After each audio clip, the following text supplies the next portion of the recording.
प्रभु के साथ जब मन का नाता जुड़ गया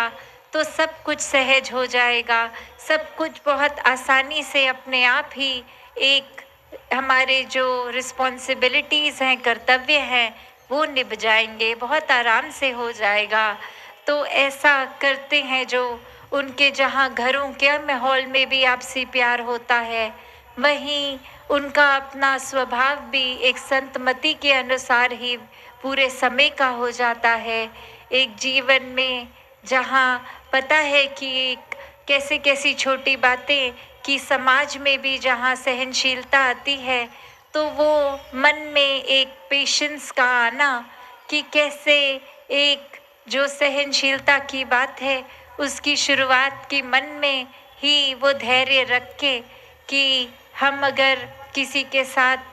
किसी ने कुछ कह दिया तो उसको एकदम से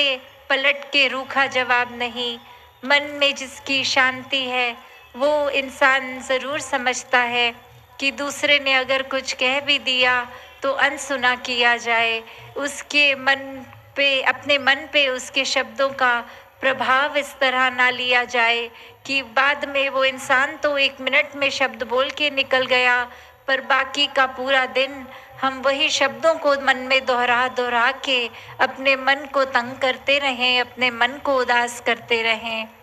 फिर वही मन क्योंकि अगर उदास है तो उसने अस्थिर हो जाना है, फिर मन में हर चीज़ का प्रभाव ग्रहण करना है। और जहाँ संतों के जीवन में ये परमात्मा का ही रंग हर समय रहता है, वो और किसी चीज़ का प्रभाव लेते ही नहीं, तो ये मन का ठहराव अपने आप बनता जाता है। तो हर किसी ने जहाँ अपने जीवन में इस परमात्मा के साथ जुड़ना है, और वो जुड़ना कैसा, कोई ऊपरी जुड़ाव नहीं, कुछ घंटों की भक्ति नहीं, एक किसी के सामने अपना एक कोई किरदार कैसा है अच्छा दिखाने के लिए कुछ दिखावा नहीं, ये जुड़ाव मन का जो भक्तों का होता है कि ये परमात्मा देख लिया, जीवन में आ गया, अब इससे इतना प्यार हो गया कि फिर इसके प्यार में ही हर पल गुजारा, और वो हर पल भक्ति का रूप बनता चला गया। वो हर पल में फिर एक वही बात आ जाती है कि हम कुछ भी खा पी रहे हों, कार्य कर रहे हों, ये मन परमात्मा के सुमिरन में है। मन हमेशा सत्संग आने के लिए एक बहुत ही उत्तेजित रहेगा कि सत्संग जाकर संतों के वचनों को सुना जाए, संतों के वचनों को अपनाया जाए, संतों के वचनों को जीवन में जिया जाए, अपने किरदार को निखारा जाए। तो ऐसा करके जब मन भी फिर हर एक के प्रति समर्पित ही हो जाता है कि हर किसी ने फिर जहाँ परमात्मा ही सभी में देखना है,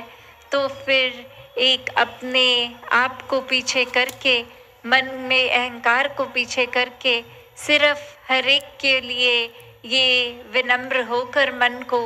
अपने आप को प्रस्तुत रखना है। वो एक उस समय जौन सी भी सेवा हो वो सेवा करते चले जाना है। तो इसी प्रकार संतों ने जहाँ अपना जीवन हर समय जिया, ये पहले भी संतों का जीवन इस परमात्मा के ऊपर आधारित रहा है, आज भी ऐसा ही है। तो हर किसी के ऊपर अब ये बात है कि जीवन तो मिल गया, ये मनुष्य का तन भी मिल गया, अब इस तन से इस जीवन को हमने एक गंवाना है या इसको पूरी तरह एक असली रूप में जीना है। और असली रूप क्या है फिर? ये आत्मा जो हर एक के तन में है वो परमात्मा की अंश है। इसको एक परमात्मा का पता चलना और परमात्मा में एक में खो के फिर जहाँ जीवन में कुछ भी हो वो दुख का एहसास ही नहीं कर सकता, क्योंकि ये बहुत सहज जीवन बन जाता है और ऐसे जीवन जीने वाले ही भक्त होते हैं। तो भक्तों भरा जीवन जहाँ हर किसी को हासिल हो सकता है, सिर्फ यही कि अपने मन से ये जिज्ञासा रखते हुए कि परमात्मा की पहचान हो और वो ब्रह्म ज्ञान द्वारा निराकार देखकर हर समय आनंदित जीवन, भक्तिमय जीवन जिया जा सकता है। सत्संगत जी, धन निरंकार जी।